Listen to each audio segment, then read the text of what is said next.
सहेली, महिलाओं के लिए सबसे भरोसेमंद औषधि एवं टॉनिक। कोरबा में धीवर समाज का पारिवारिक मिलन समारोह संपन्न। कैबिनेट मंत्री लखनलाल देवांगन कार्यक्रम में शामिल, लोगों को दी नववर्ष की हार्दिक शुभकामनाएं। रायपुर में एलजेपीआर कार्यकर्ताओं ने किया धरना प्रदर्शन। एम्स प्रबंधन को दिए गए नोटिस पर विरोध, रैली के नेताओं ने की जमकर नारेबाजी। कोंडागांव में साइकिल वितरण कार्यक्रम का आयोजन, उपाध्यक्ष लता उसेड़ी ने की शिरकत। 31 छात्राओं को किया साइकिल वितरण।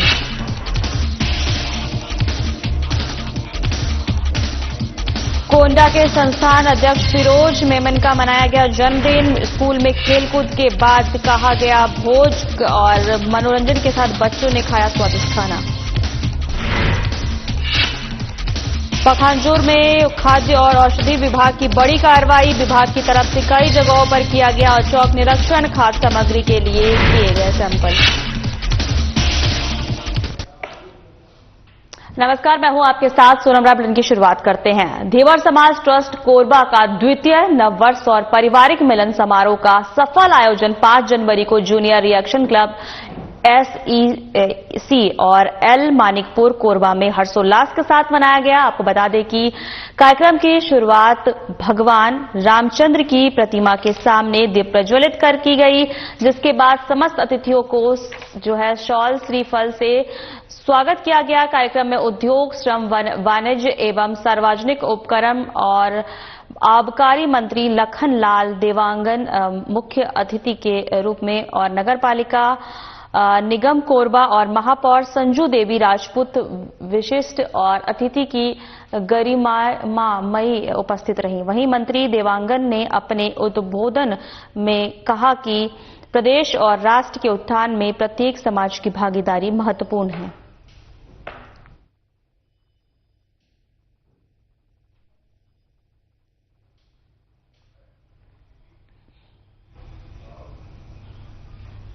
लोक जनशक्ति पार्टी रामविलास पासवान की पार्टी की ओर से एम्स प्रबंधन को दिए गए नोटिस के अनुसार धरना प्रदर्शन किया गया।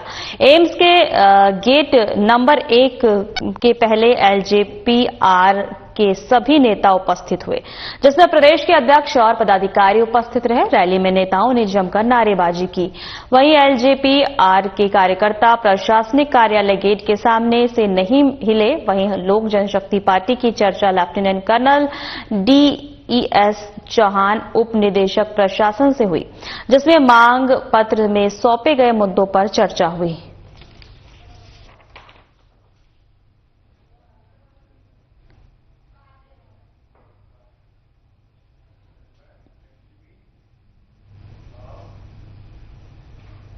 शासकीय उच्च स्तर माध्यमिक विद्यालय गिरौला में साइकिल वितरण कार्यक्रम का आयोजन किया गया, जिसमें बस्तर विकास प्राधिकरण की उपाध्यक्ष लता उसेड़ी मुख्य अतिथि के रूप में सम्मिलित हुई।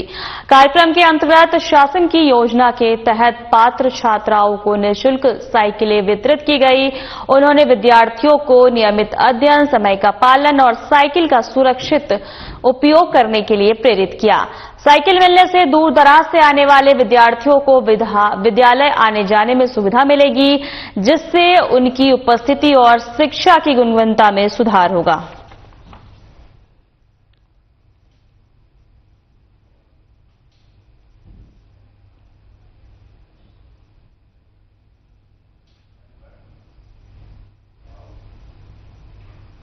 कोंडागांव जिले की उम्मीद सामाजिक संस्था में 6 जनवरी फरसागांव ब्लॉक के ग्राम गट्टी पलना में बच्चों के लिए खेलकूद के साथ न्योता भोज कराकर स्कूल के बच्चों को पुरस्कार और पाठ्य सामग्री वितरण कर संस्था के अध्यक्ष मोहम्मद फिरोज मेमन के जन्मदिन को सादगी और पूर्ण मनाया।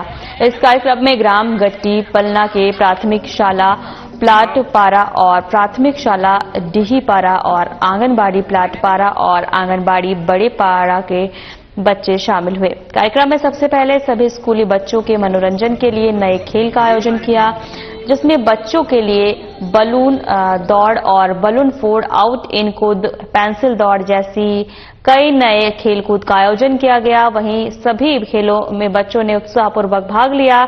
इसके बाद विजेता बच्चों को पुरस्कार दिए गए।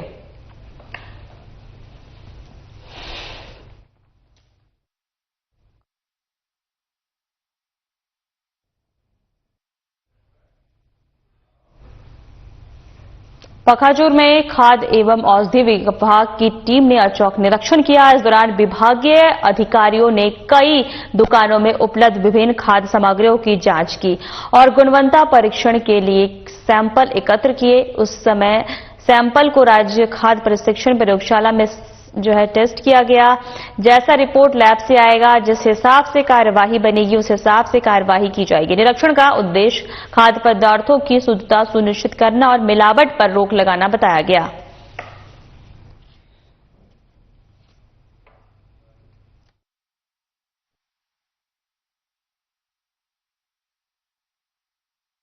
देखिए, खाद्य सुरक्षा के परिप्रेक्ष्य में समय समय पर जिले में जितने भी खाद्य प्रतिष्ठान हैं उनका समय समय पर निरीक्षण किया जाता है और निरीक्षण करके नमूना संकलन और अन्य जो अनियमितता है उसके हिसाब से नियमानुसार जो कार्यवाही बनती है वो करती है। उसी क्रम में आज पखांजूर एरिया पे इधर पे जो खाद्य प्रतिष्ठान है उनका निरीक्षण किया जा रहा है। जरूरत पड़ने पर नमूना संकलन भी किया जा रहा है, जिसको राज्य खाद्य परीक्षण प्रयोगशाला प्रेषित किया जाएगा और जैसे रिपोर्ट आएगा उसका लैब से उस हिसाब से जो आगे की कार्यवाही बनेगी उस हिसाब से करेंगे। तो अभी जिस प्रतिष्ठान में आप लोगों की निरीक्षण चल रही है वहाँ पे क्या कुछ खामियां हैं?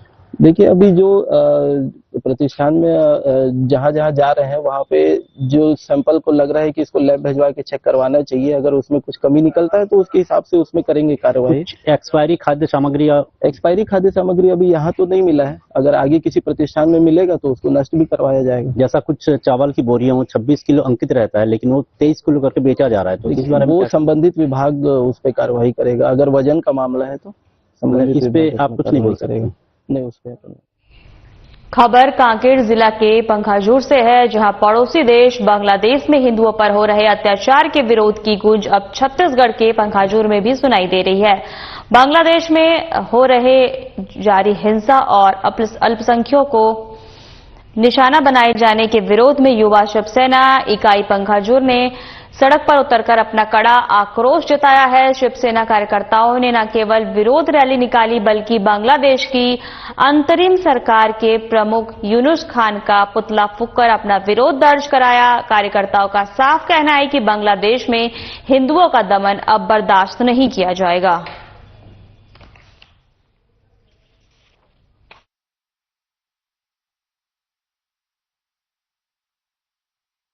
क्या कारण है यहाँ पे शिवसेना द्वारा पुतला दहन किया गया? आज शिवसेना पार्टी जो है और निरंतर जो बांग्लादेश में हो रहे हैं, जो हिंदुओं के ऊपर अत्याचार, जो हिंदू निरंतर ठगे जा रहे हैं, जिसके कारण से शिकार हो रहे हैं, आज शिवसेना पार्टी इसका घोर विरोध भी करते हैं। आज पुतला यूनुस खान का जलाया गया है, ये पहले जलाना चाहिए था, क्योंकि ये आक्रोश हिंदुओं की सुरक्षा के लिए है। आज बांग्लादेश में लिटन दास के ऊपर जिस प्रकार से निर्मम तरीके से हत्या किया गया है और नीचे में सरकार के कारण से हुआ है, सुरक्षित होना अनिवार्य है। ऐसे दीपू दास जो एकदम हिंदू उनको जिंदा जलाया गया है, इसका जिम्मेदार कौन है? क्योंकि हिंदुओं का सुरक्षा बांग्लादेश में होना चाहिए और इसका विरोध हम करते हैं। शिवसेना पार्टी की इस प्रकार से किसी प्रकार के कोई हिंदुओं के ऊपर जानलेवा या फिर किसी प्रकार के उनके सुरक्षा गारंटी उनको देना चाहिए। रायपुर पुलिस ने नशे के खिलाफ चलाए जा रहे विशेष अभियान ऑपरेशन निश्चय के तहत एक बड़ी सफलता हासिल की है। पुलिस ने मेडिकल दवाइयों की आड़ में प्रतिबंधित नशीली टैबलेट की सप्लाई करने वाली एक संगठित सिंडिकेट का पर्दाफाश किया है। इस कार्रवाई में कुल 17,808 प्रतिबंधित नशीले टैबलेट सहित गाड़ी मोबाइल जब्त की गई है, जिनकी अनुमानित कीमत करीब 1 करोड़ रुपए बताई जा रही है। पुलिस ने इस मामले में 4 मेडिकल स्टोर संचालकों को और मेडिकल रिप्रेजेंटेटिव सहित कुल 5 आरोपियों को गिरफ्तार किया है।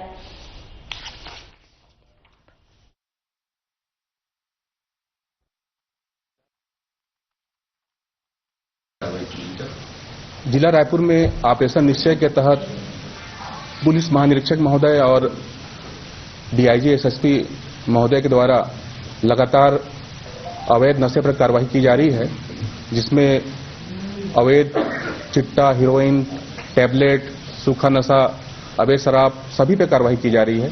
इसी तारतम्य में यह हमें सूचना प्राप्त हुई थी कि कुछ लोगों द्वारा टैबलेट को अवैध रूप से नशे के रूप में बेचा जा रहा है, प्रतिबंधित दवाइयों को बेचा जा रहा है। और इस सूचना के आधार पर हमें यह भी सूचना मिली कि कुछ मेडिकल दुकान भी इसमें शामिल हैं।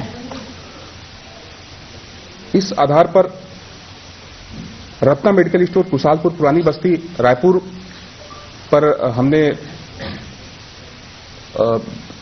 ध्यान दिया। तो सबसे पहले हमारी टीम वहां पहुंची है और वहां पर जब जांच में पाया गया कि उसके द्वारा प्रतिबंधित अल्प्राजोलम और स्पैज्मो टेबलेट को बिना किसी वैध पर्ची की बेचा जा रहा है। बाद में स्टॉक को चेक करने पर उसके पास अल्प्राजोलम और स्पैज्मो टेबलेट रखा हुआ था, उसके संबंध में कोई स्टॉक मेंटेन नहीं पाया गया। तो इस तरह से यह पता चला कि अवैध रूप से उसके द्वारा टेबलेट को रखा गया है, अवैध रूप से बिना पर्ची की बेचा जा रहा है। प्रधानमंत्री मोदी के विकसित भारत के संकल्प को साकार करने की दिशा में एक और निर्णायक कदम के रूप में विकसित भारत गारंटी फॉर रोजगार एंड आजीविका मिशन भारत के लिए आर्थिक सुरक्षा और स्वावलंबन की मजबूत नींव रख रही है। इसी कड़ी में सर्किट हाउस में राष्ट्रीय ग्रामीण आजीविका मिशन को क्रियान्वयन को लेकर एक महत्वपूर्ण प्रेस वार्ता का आयोजन किया गया है। प्रेस वार्ता को संबोधित करते हुए छत्तीसगढ़ शासन के कैबिनेट मंत्री नारायणपुर विधायक केदार कश्यप ने कहा कि यह योजना केवल रोजगार उपलब्ध कराने का माध्यम नहीं, बल्कि यह गांव, गरीब, मजदूर और किसानों को आत्मनिर्भर बनाने की दूरदर्शी सोच का सशक्त प्रतीक है।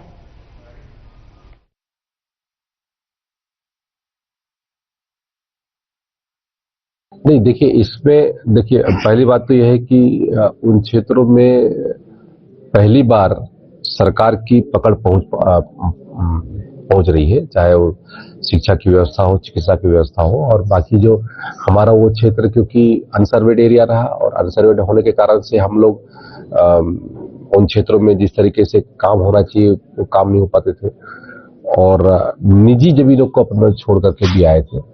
और अभी उनके अधिकारों का विशेष तौर पे हम लोग ध्यान रखेंगे और जो उनकी कहते हैं प्रावधान है, उस प्रावधान के तहत में उनकी जो जैसे आपने कहा जमीन या फिर जो संपत्तियां हैं, उन संपत्तियों को विशेष तौर पर मैंने देखा ना पिछली बार तो बहुत सारे ऐसे कार्य जो कांग्रेस की गवर्नमेंट पे कागजों में हो गए और किस तरीके से चाहे केंद्र की राशि का दुरुपयोग हो, चाहे राज्य की राशि का दुरुपयोग हो, चाहे डीएमएफ की राशि का दुरुपयोग हो। मोहन मरकाम ने तो खुले तौर पे कहते हैं अपने सरकार को कटघरे में खड़े किया कि किस तरीके से डीएमएफ में भ्रष्टाचार हो रहा है। तो तत्कालीन पीसीसी के अध्यक्ष थे, लेकिन उसकी सुनवाई नहीं हुई। तो अभी ऐसे जो लोग हैं जो कहते हैं इस तरीके से अनैतिक कार्य करके भ्रष्टाचार करके इन क्षेत्रों को बदनाम करने की कोशिश की है, उनके ऊपर कार्रवाई की। चारमा में कांग्रेस के नवनियुक्त पदाधिकारियों का भव्य रूप से स्वागत किया गया। कार्यक्रम में बसंत यादव को जिला कांग्रेस कमेटी कांकेर का अध्यक्ष, मिथिलेश्वरी शोरी को जिला महिला कांग्रेस का कार्यवाहक अध्यक्ष, राजू दुबे को जिला युवा कांग्रेस का अध्यक्ष और महेंद्र नायक को जिला युवा कांग्रेस का कार्यवाहक अध्यक्ष बनाए जाने पर उनका सम्मान किया गया। इस दौरान विशाल रैली निकाली गई जिसमें महापुरुषों की प्रतिमाओं पर माल्यार्पण किया गया।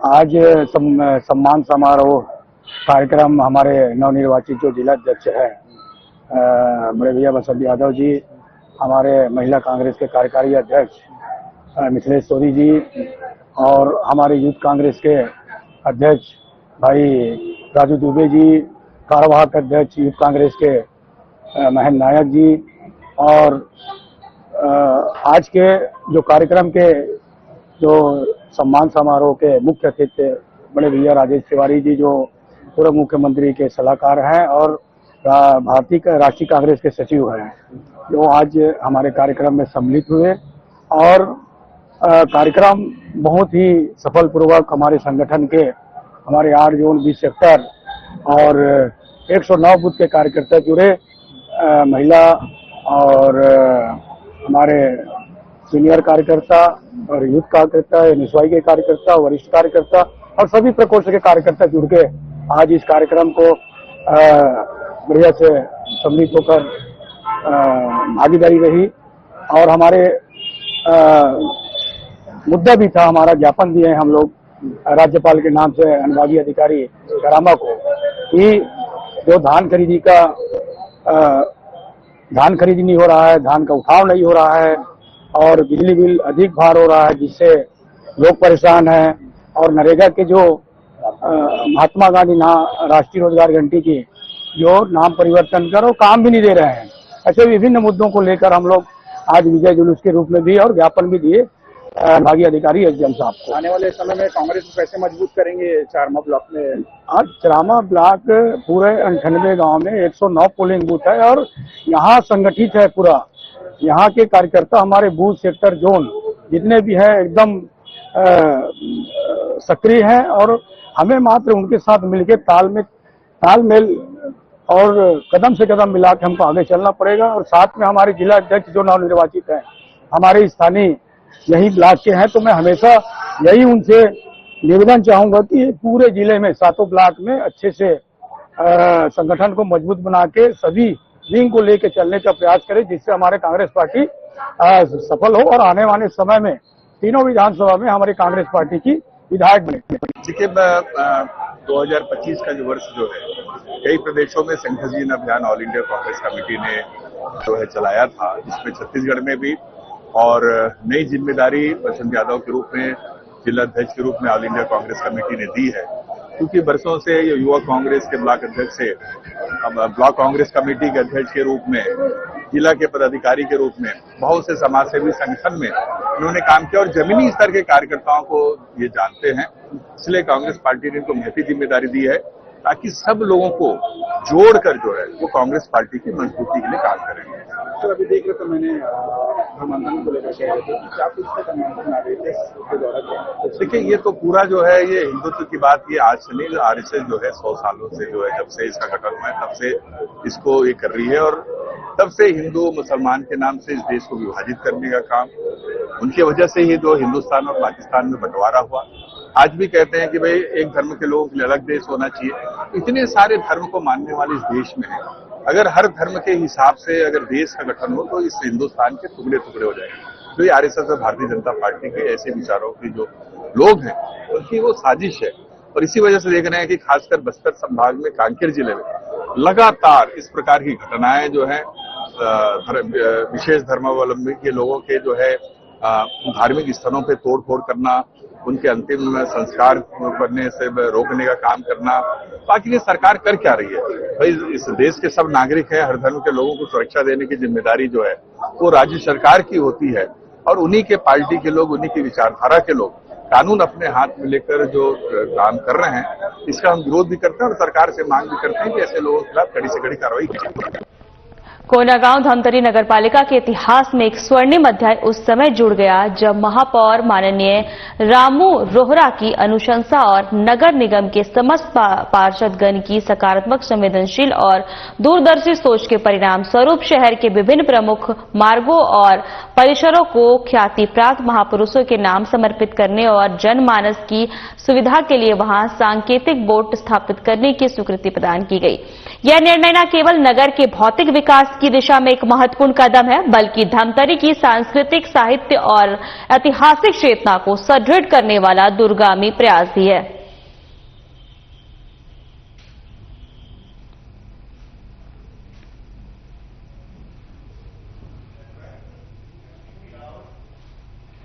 कोंडागांव के बस्तर विकास प्राधिकरण की उपाध्यक्ष और विधायक सुश्री लता उसेंडी ने जिला पंचायत परिसर में कैंटीन का शुभारंभ किया। इस दौरान कलेक्टर नुपुर राशि पन्ना सहित कई जनप्रतिनिधिगण उपस्थित रहे। इससे पहले गायत्री स्व सहायता समूह की महिलाएं टीन के शेड के नीचे कैंटीन का संचालन कर रही थी, जिसे अब कलेक्टर के मार्गदर्शन में एक भवन में नए स्वरूप और बेहतर सुविधा के साथ शुरू किया गया। समूह की महिलाओं ने 5 लाख रुपए का ऋण लेकर कैंटीन का संचालन शुरू कर लिया।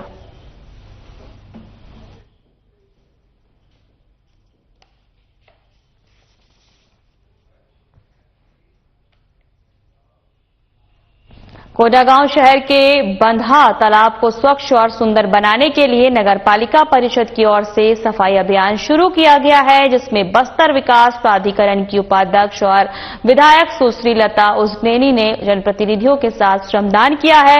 इस दौरान विधायक ने कहा कि तालाब को जलकुंभी से मुक्त करने और स्वच्छ बनाने के लिए कार्य योजना बनाई गई है, जिसके तहत यह सफाई अभियान चलाया जा रहा है।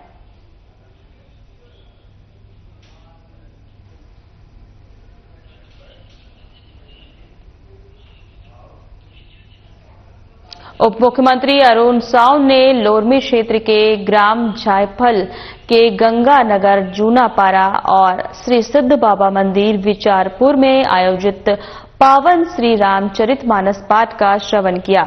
इस दौरान उप मुख्यमंत्री साव ने कहा कि प्रभु श्री राम के आदर्श, मर्यादा और सत्य के मार्ग का संदेश मानस की प्रत्येक चौपाई में जीवन को दिशा देने वाला है। ऐसे आयोजनों से हमारी सांस्कृतिक विरासत सुदृढ़ होती है और नई पीढ़ी को जीवन मूल्यों की प्रेरणा मिलती है।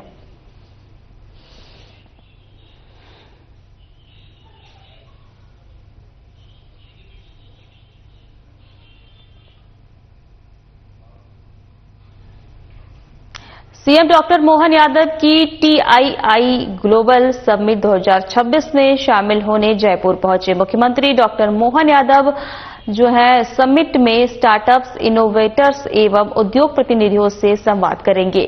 वहीं सीएम ने कहा कि प्रधानमंत्री नरेंद्र मोदी के नेतृत्व में भारत आईटी सहित सभी क्षेत्रों में तेजी से प्रगति कर रहा है। विश्वास है कि यह समिट नवाचार, निवेश और उद्यमिता की नई ऊंचाइयों को स्थापित करेगा।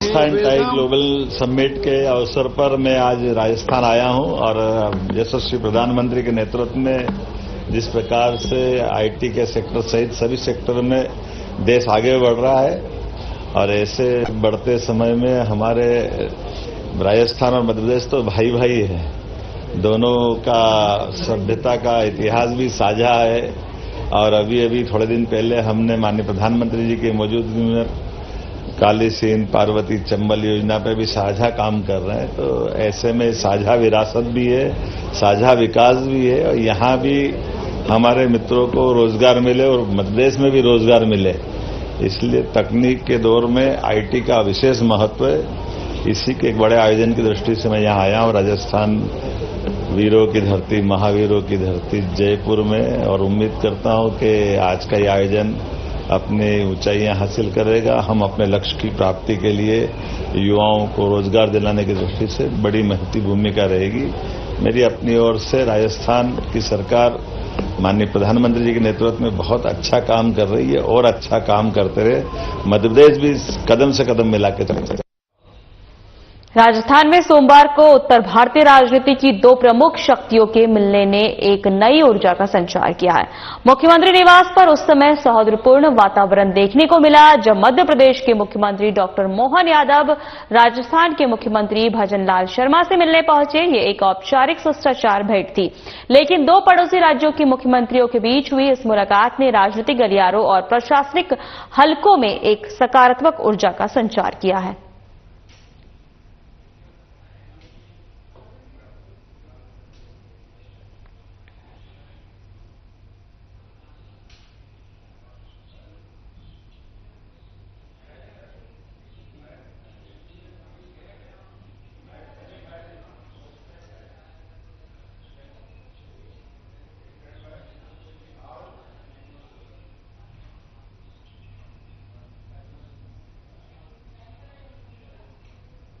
गाड़ी में झटका लगने से महाआर्यन सिंधिया जो है घायल हो गए। तो बता दें कि महाआर्यन सिंधिया का रोड शो चल रहा था। कार को चलाने वाले लवलेश जैन द्वारा अचानक ब्रेक लगा दिया गया, जिससे रोड शो कर रहे महाआर्यमन सिंधिया को जोरदार झटका लगा और घायल हो गए। उसके बाद महाआर्यमन सिंधिया को जिला अस्पताल ले जाया गया।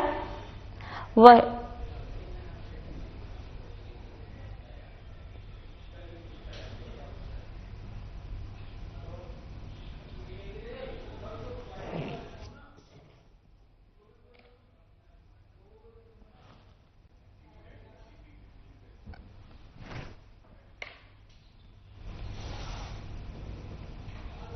बीजेपी के प्रदेश प्रभारी डॉक्टर महेंद्र सिंह ने दतिया में दतिया, भांडेरन, सेवढ़ा एवं ग्वालियर ग्रामीण जिले में डबरा में भीतरवार, डबरा और ग्वालियर ग्रामीण विधानसभाओं की अलग अलग संयुक्त बैठक को संबोधित करते हुए किया और कार्यकर्ताओं में नई ऊर्जा, दिशा और संकल्प का संचार किया।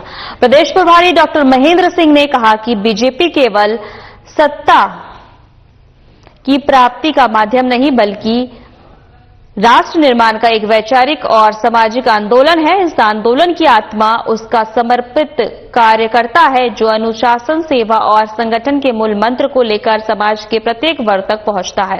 कार्यकर्ता को बीजेपी की विचारधारा का संवाहक बनकर सरकार की योजनाओं, संगठन के संदेशों और राष्ट्रहित के संकल्प को जन जन तक पहुंचाना होगा। बूथ की मजबूती और संगठन की शक्ति से ही चुनावों में ऐतिहासिक विजय सुनिश्चित होगी। इसीलिए आप सभी कार्यकर्ता अपने अपने बूथों में संगठन को और मजबूती देने के लिए कार्य करें।